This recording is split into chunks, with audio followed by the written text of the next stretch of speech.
After the wedding, my son-in-law came to my place with a notary. We just sold this house. You're moving to a senior home.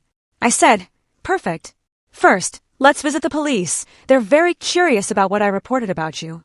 Can you imagine pouring your heart and soul into your daughter's perfect wedding day, only to have her new husband show up just 2 days later with a notary demanding your house? This wasn't some awkward family discussion. This was a calculated strike, and in that moment, I knew I was staring down a professional predator. My son-in-law, Philip, stood there, a smug smile on his face, practically daring me to fight back. He told me, "We just sold this house. You're moving to a retirement home." His confidence was sickening, but instead of crumbling, a strange calm settled over me. I just looked at him and said, "Great. Let's stop by the police station first. They're very interested in what I sent them about you." And just like that, his face went white. Those words changed everything. It had only been 2 days since Lillian, my daughter, married Philip. 2 days since I'd watched her light up, walking down the aisle. 2 days since I'd shelled out $15,000 for a dream wedding reception, the one with the string quartet and the elaborate flowers that cost more than some people's cars. I did it all, so my daughter could have her perfect day. But the sweetness of the wedding cake was still on my tongue when Philip first dropped the bomb. We were at dinner, still basking in the glow of the wedding, and he leaned forward, his wine glass catching the dim light. "Preston, Lillian, and I need our own place to start our family properly," he said, too casually. "Your house would be perfect for a young couple." Those words just hit me like a bucket of ice water. I put my fork down.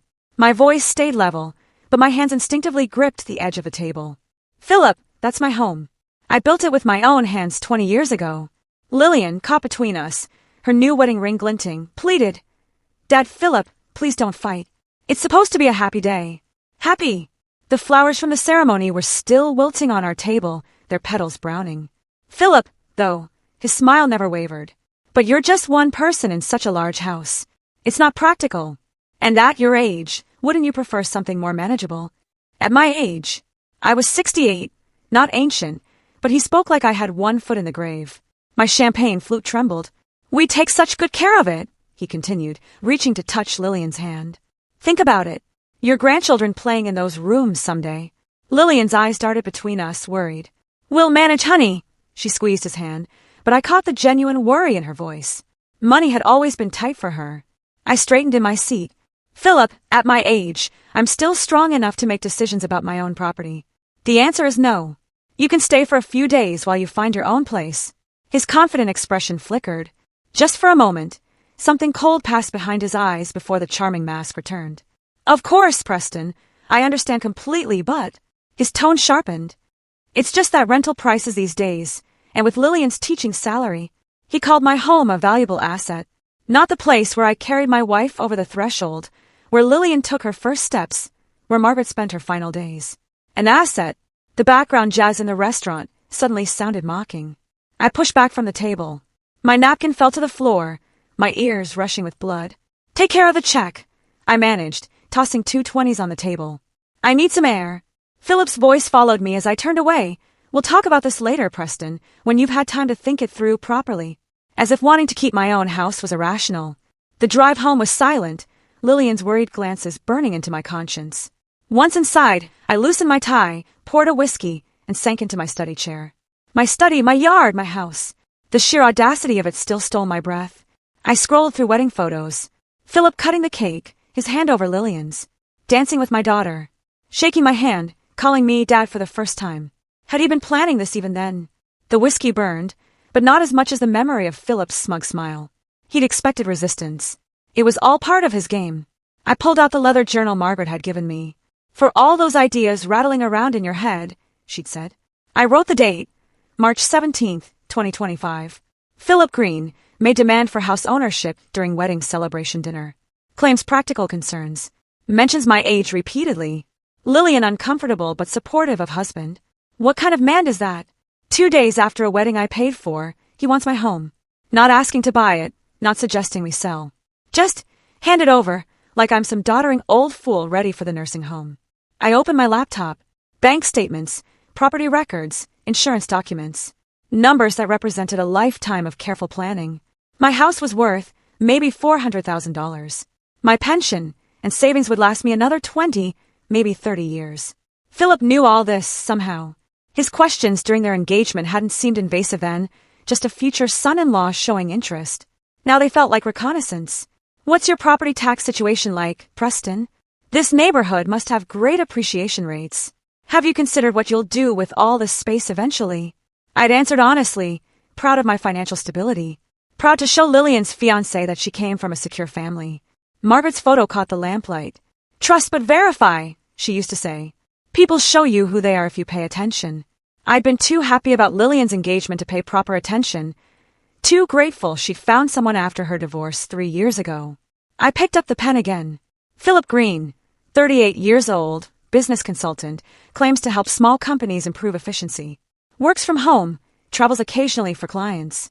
Never mentioned specific companies or showed detailed business knowledge. The more I wrote, the more questions emerged. What exactly did Philip do? His income seemed adequate, but not excessive. Yet he proposed with a 2-carat ring that must have cost 20 grand. Something felt wrong about Philip Green. Very wrong. 2 days later, still reeling from restless sleep, I pulled into my driveway. My neighbor, Cecil, a former police officer, straightened from his flower bed. His weathered face was serious. Preston, he said, walking quickly towards me. I need to tell you something important. My blood ran cold. Yesterday afternoon, Philip brought someone to your house. Business type in a suit, carrying a briefcase and some kind of measuring device. They've been walking around my property, measuring things, taking photos, writing everything down. A professional assessment. And Philip had keys. Let him inside. Cecil's eyes narrowed. I spent a lot of time in your backyard. Measured the fence line. Took pictures of the foundation. Inside, I dropped the groceries and went straight to my study. My computer loaded, my mind racing. Browser history. If Philip had used my computer, there would be traces. And there it was, my worst. Fears materialized. Wednesday afternoon, while I was at the hardware store, someone had conducted extensive research. Property appraisers, Chicago suburbs, real estate evaluation services, quick house sale companies, cash buyers, residential properties. Each search term hit like a physical blow.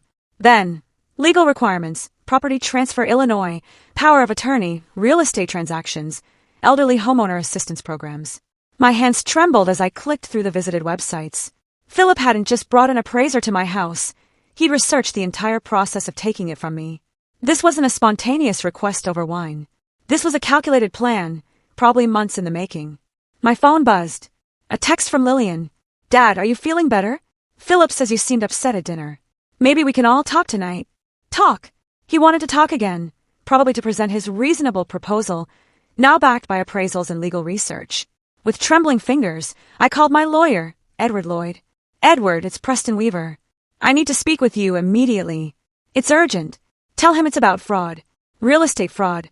My son-in-law, Philip Green, is trying to steal my house. The next moment felt like an eternity. Edward's voice, when he picked up, was filled with immediate concern. Preston, I have 3 active cases involving Philip Green. Each word hit me like ice water. He specializes in real estate fraud targeting elderly homeowners. His pattern is consistent.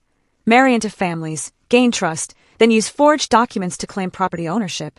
The victims are always men in their 60s or 70s, always recently widowed, always with adult children who are financially struggling. The room tilted. But he just married my daughter. That's exactly his timeline, Preston. He works fast before victims can react. Edward's tone was grim. Preston, you're in immediate danger. Don't sign anything. Don't give him access to your financial documents. Don't let him handle any legal matters for you. What about Lillian? I asked, my voice barely a whisper. She doesn't know what kind of man she married. First, we gather evidence, Edward cut in. Then we protect your assets. Your daughter's heart can heal, but your life savings can't be recovered if they're stolen. He explained Philip's standard procedure: professional appraisal, forged transfer documents, corrupt notary to validate the signatures. He's beaten fraud charges before by claiming the victims willingly transferred property and later developed memory problems. Memory problems. The implication stung, but I understood the strategy. Be very careful around him until we meet, Edward warned. If he suspects you know his true nature, he might accelerate his timeline. I hung up, staring at my reflection in the darkened window. My son-in-law wasn't just greedy. He was a professional predator who'd chosen me as his next victim. But I hadn't survived 40 years in engineering by backing down from problems. Tomorrow, Edward, and I would begin building the case that would destroy Philip Green's criminal career. As I reached for my safe combination, I heard Philip's laughter from the kitchen. And for the first time since the restaurant, I smiled. Let him laugh while he could. The next few days were a blur of meticulous, systematic research. Edward had given me a list of previous victims, and I worked nonstop. Philip was still asleep upstairs with Lillian, giving me precious hours. The first victim, Eleanor Martinez, 73, in Phoenix. Her daughter married Philip in October. By Christmas, forged documents claimed Eleanor had sold her house for below market value. I found her on Facebook. A cramped apartment, complaints about rising rent, photos of grandchildren she could no longer visit regularly. The contrast with her previous posts, a spacious ranch house, garden photos, family gatherings, told the story Edward's files had outlined. Philip's social media, on the other hand, was a perfect facade, professional headshot, conference photos, testimonials. But cross-referencing dates revealed impossibilities. Philip claiming to be consulting in Denver while simultaneously honeymooning in Phoenix with Eleanor's daughter. Screenshot by screenshot, I documented the contradictions. LinkedIn showed 3 different business addresses in 18 months. Facebook showed him married to 4 different women in 2 years, each relationship following the exact same timeline: quick courtship, lavish wedding, immediate housing concerns. Day 2 brought phone calls Edward had arranged. Eleanor Martinez's voice shook as she described her ordeal. He was so helpful at first, she said. Worried about my safety living alone, offered to handle my finances. Her words carried the weight of betrayal. One morning, he showed up with a moving truck and eviction papers. Said the house had been sold for my own good. Robertson in Denver had a similar story. 6 weeks after the wedding, he had papers saying he'd signed a power of attorney. The signature looked real, but I never remembered signing anything. Each conversation revealed Philip's sophisticated operation: professional document forgers, corrupt notaries, legal expertise that made victims doubt their own memories.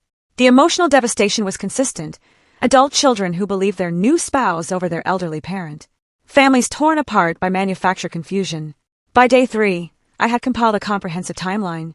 Philip's pattern was identical: target identification, rapid courtship of financially struggling adult children, marriage within 6 months, immediate housing concerns, professional appraisals, forged documents, and finally, the revelation that the elderly parent had agreed to sell their home.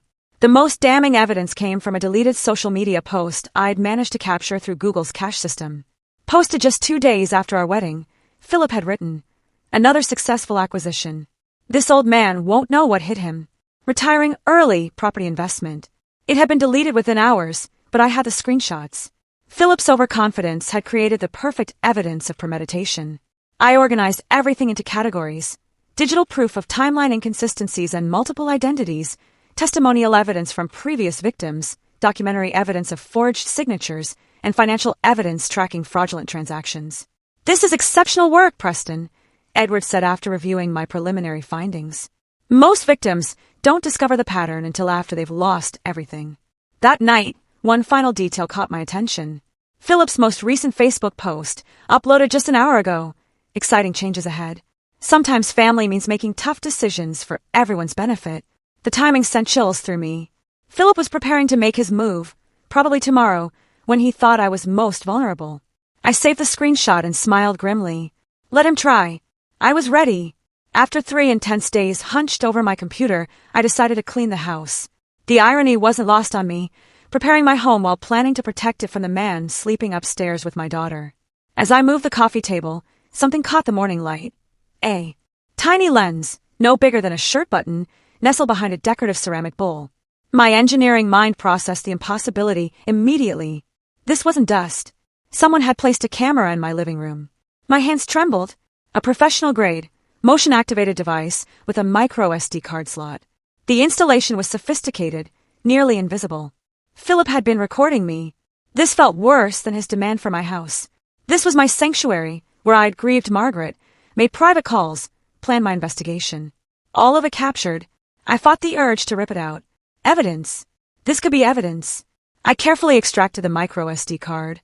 My computer took forever to recognize the tiny device. 47 video files appeared, spanning 2 weeks. The earliest dated from Philip's 3rd day in my house. My own face filled the screen, talking on the phone with my insurance company, morning coffee, evening news, phone conversations with Edward about estate planning. Philip had been cataloging my life, learning my patterns, searching for information he could use against me. Then I found what he'd really been recording. File 38 showed Philip himself, standing in my living room while I was at the grocery store. He was on his phone, speaking with casual confidence. "The old man is completely trusting." Philip's voice came through my computer speakers with crystal clarity. "By the end of the month, the house will be ours. The documents are almost ready."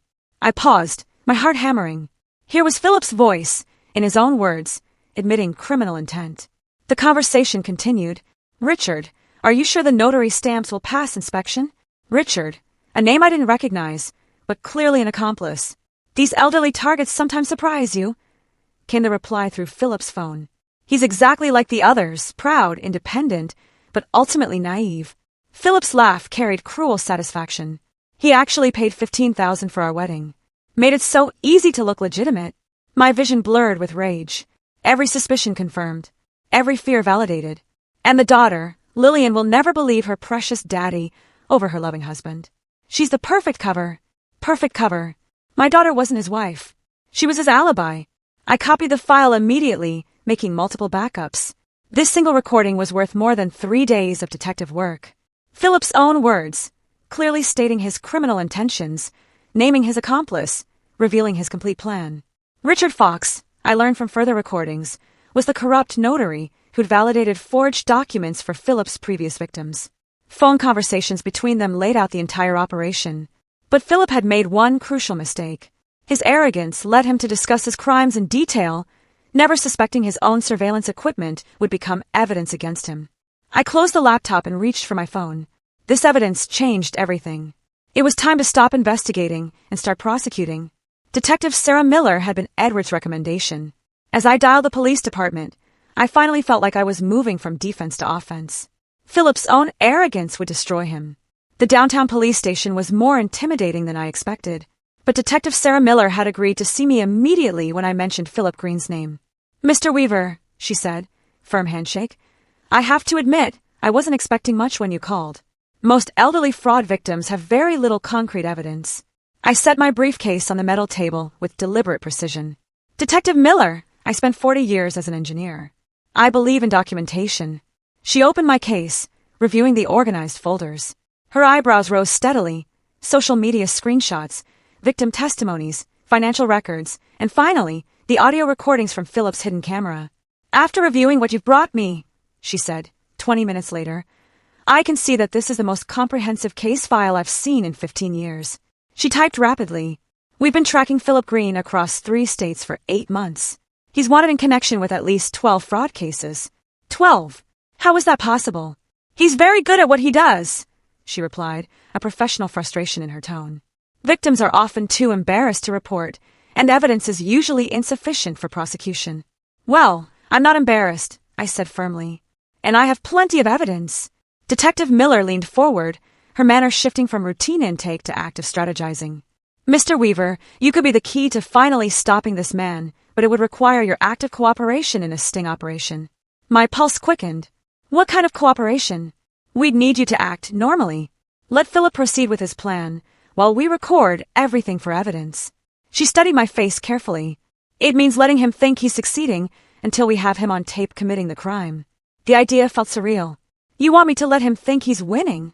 "Until we have irrefutable evidence of criminal intent. Your recordings are excellent, but we need him attempting the actual fraud." She pulled out a small device, no bigger than a car key fob. "Panic button. One press brings immediate backup. Officers will be positioned around your house." I held the device, feeling its weight. After 3 weeks of gathering evidence, the prospect of finally confronting Philip directly felt both terrifying and necessary. "When would this happen?" "Based on your recordings." Philip mentioned end of the month. "That gives us 1 week to prepare." "What about Lillian?" "Family situations are always the hardest part." Detective Miller's expression softened slightly. "But protecting your daughter means stopping Philip before he destroys more families." I thought about Eleanor Martinez crying over her lost home. Robert Chin hospitalized from stress. 12 families torn apart by one man's greed. "Detective Miller, what do you need from me?" "Everything you've given me today is a perfect start. Tomorrow morning, my technical team will visit your house to install surveillance equipment. By tomorrow evening, we'll be ready for Philip's next move." As she walked me to the exit, I felt the weight of our plan settling on my shoulders. "Mr. Weaver," she said at the door.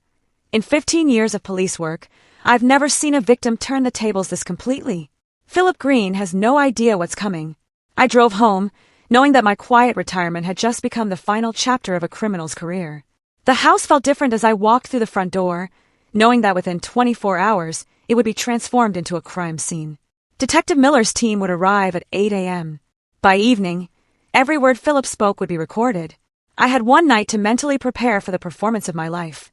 Lillian and Philip were out, giving me precious hours of solitude. I sat in my study, surrounded by the evidence that had brought me to this point, and tried to imagine tomorrow's conversation. Philip would present his forged documents with practiced confidence. I would need to react naturally, shocked, confused, gradually defeated.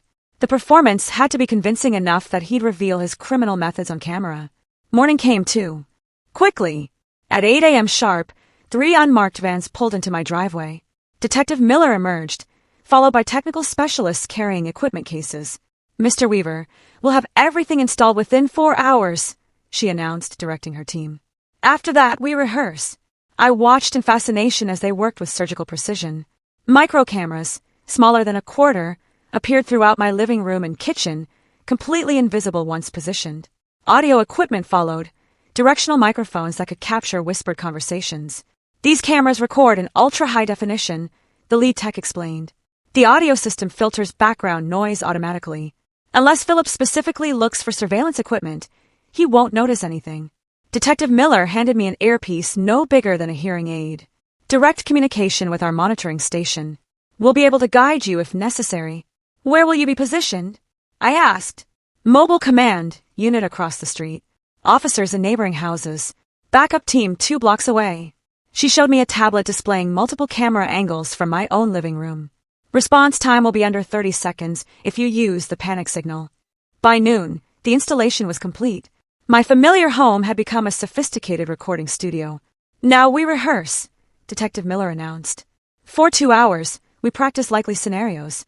A detective played Philip, while I rehearsed natural responses to his manipulation tactics. "Remember, your safety is our top priority," she emphasized. "Don't try to trap him. Let him reveal his criminality organically. Just be yourself. Be suspicious. Ask the questions any reasonable person would ask." "So, Preston, we need to discuss the house transfer paperwork," the detective playing Philip said. "I'm not interested in transferring anything," I replied. "Perfect," Detective Miller said. "Keep your responses natural and firm. The more he has to explain, the more evidence we'll gather." At 3 p.m., Detective Miller tested all communication systems, one final time. The earpiece crackled to life. "Testing, Mr. Weaver. Can you hear me clearly?" "Crystal clear." "Excellent. Officers are moving into position now." I watched through my kitchen window as neighbors I'd known for years welcomed visiting relatives into their homes. Cecil Brown gave me a subtle nod from his front yard, knowing his house now contained 2 armed officers. "Technical check complete," Detective Miller reported. "All cameras recording, audio levels optimal, communication systems active." The house looked exactly the same, but I knew that sophisticated equipment worth more than my car was now documenting every movement, every conversation, every breath. At 5 p.m., Philip's car pulled into the driveway. "Showtime, Mr. Weaver," Detective Miller's voice whispered through my earpiece. "Remember, we're right here with you." I touched the panic button in my pocket and watched through the front window as Philip approached my door, carrying a manila envelope that undoubtedly contained forged documents with my signature. He knocked with cheerful confidence, completely unaware that his next conversation would be his last as a free man. The doorbell rang at exactly 2 p.m., and I felt the tiny vibration from the communication device in my pocket. Detective Miller signaled that all recording equipment was active. Through the window, I watched Philip climb my front steps with another man carrying a leather briefcase, both wearing the confident, predatory smiles I now recognized. This was it. I opened the door with practiced calm. "Philip, and you brought a friend." "Preston." Philip's enthusiasm seemed genuine, which made his deception even more chilling. "This is Richard Fox, licensed notary public. We have wonderful news about your housing situation." Richard Fox looked exactly like a corrupt official, middle-aged, overly formal, carrying himself with false authority. His handshake felt like touching a snake. "Mr. Weaver." "Such a pleasure," Richard said, his voice dripping with manufactured sincerity. Philip has told me so much about your unique circumstances. They settled into my living room with theatrical confidence. Philip spread documents across my coffee table like he owned the place. The hidden cameras recorded every gesture, every smirk, every calculated movement. Preston, I have incredible news, Philip announced, his voice carrying the same tone he'd used when proposing to Lillian.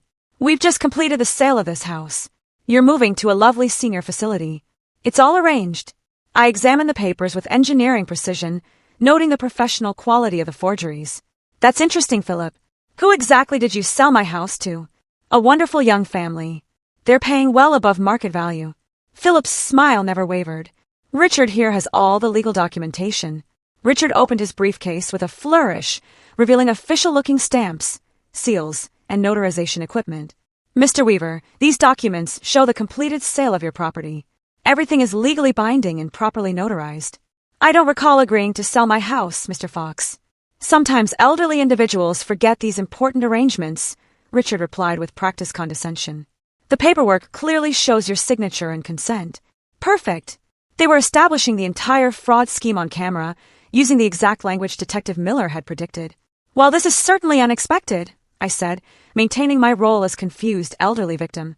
Perhaps we should drive to the police station first, just to make sure everything is proper. Philip's confident expression flickered for just a moment. The police station? Why would we need to go there? They're very interested in the information I sent them about your previous house sales. The temperature in the room seemed to drop 10 degrees. Philip's face went pale while Richard shifted nervously in his chair. What? What do you mean by previous sales? Philip's voice had lost its confident tone. I mean your activities in Phoenix, Denver, and 3 other cities, Philip. The police have been looking for you for quite some time. Philip stood abruptly, the forged documents scattering. You're talking nonsense. Richard, tell him these documents are completely legal. Philip, what is he talking about? Richard's professional mask was cracking. You said this was a clean operation. I mean that Detective Sarah Miller has 47 recordings of you discussing your criminal plans, Philip. I remained seated, watching their panic build, including your conversation with Richard about forged notary seals. Richard went white. Philip, you said his house was clean. You never mentioned police investigations. Shut up, Richard. Philip grabbed the documents, heading for the door. This old man is confused. He doesn't know what he's talking about. But the sound of car doors slamming outside made him freeze mid-step. Through the window, unmarked police vehicles surrounded my house, officers positioning themselves at every exit. Philip turned back to me, his predatory confidence replaced by desperate fear. What have you done? I pressed the panic button in my pocket and said calmly, I protected my home from thieves, Philip. Something you should have considered before you decided to target the wrong engineer. The front door burst open, and Detective Miller stepped through with 3 uniformed officers, their badges gleaming under my living room lights. Philip Green, she announced with professional satisfaction. You're under arrest. Philip stood frozen in the center of my living room, still clutching the forged documents that would now serve as evidence. Philip Green, you're under arrest for fraud, forgery, elder abuse, conspiracy, and interstate criminal enterprise, Detective Miller declared, her voice carrying the authority of 15 years in law enforcement. This is ridiculous. Preston, tell them this is a family misunderstanding. The only misunderstanding, Philip, was thinking you could steal my house. I remained seated, watching justice unfold with engineering precision. Richard Fox had already raised his hands in surrender, his briefcase open, revealing the tools of their criminal trade. Officers, I want to cooperate fully, he said, his voice shaking. I didn't know about his previous crimes. Mr. Fox, you're also under arrest, Detective Miller replied. Your cooperation will be noted in your file. Richard, don't say anything. Philip shouted as officers moved to secure him. They can't prove anything, but they could prove everything. The surveillance cameras had captured every word, every gesture, every incriminating admission. As Philip raised his hands for handcuffs, I felt the satisfaction of a complex engineering project reaching successful completion. Sir, we need you to hand over those documents, one officer commanded. Philip's last act of defiance was attempting to tear up the forged papers.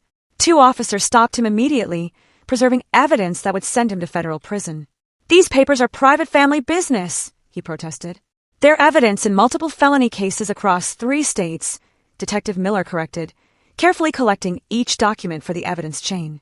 Through my front window, I watched neighbors gathering on the sidewalk. Cecil Brown stood in his yard with arms crossed, nodding approval. The quiet suburban street had become a crime scene, and the entire community was witnessing Philip's downfall. "Mr. Weaver, for the record," Detective Miller said, "did these men attempt to fraudulently claim ownership of your house using forged documents?" "Yes, Detective. Using fake signatures, corrupt notary seals, and systematic intimidation tactics." "He's lying." Philip's desperation was complete now. This was a legitimate family arrangement. I was helping an elderly man who can't manage his own affairs. The irony was perfect. Philip's final defense was exactly the condescending attitude that had motivated me to fight back so methodically. "Your honor will determine the legitimacy," Detective Miller replied, leading Philip toward the door in handcuffs. Richard's cooperation began immediately. "Officers, I have information about other operations. Other targets Philip was researching. I want to help prevent more crimes." "Smart choice, Mr. Fox," Detective Miller said. "Full cooperation might reduce your sentence from 15 years to 5. As the police cars loaded their prisoners, media vans began arriving. Word had spread quickly that a major fraud operation had been exposed by an elderly resident's detective work. "Mr. Weaver," a reporter called from behind police tape, "how did you discover this criminal scheme?" 40 years of engineering taught me to analyze problems systematically," I replied. "When something doesn't make sense, you investigate until it does." Detective Miller returned as the crowd dispersed. "Outstanding work, Mr. Weaver. This arrest closes cases in 5 states. You've probably saved dozens of families from similar fraud. What happens next?" I asked. "Trial in about 8 weeks. With your evidence and today's recordings, conviction is virtually certain." She handed me her card. "The district attorney will want to discuss your testimony, but this case is as solid as they come." I looked at my house, finally secure again, no longer under threat from criminal predators. The surveillance equipment would be removed tomorrow, returning my home to normal. But I would never be the same person who'd been surprised by Philip's demand 3 weeks ago. "Detective Miller," I said, "thank you for believing an old man's suspicions were worth investigating." "Mr. Weaver," she replied with genuine respect, "you didn't just help yourself. You stopped a career criminal who was destroying families across the country. That's something to be proud of."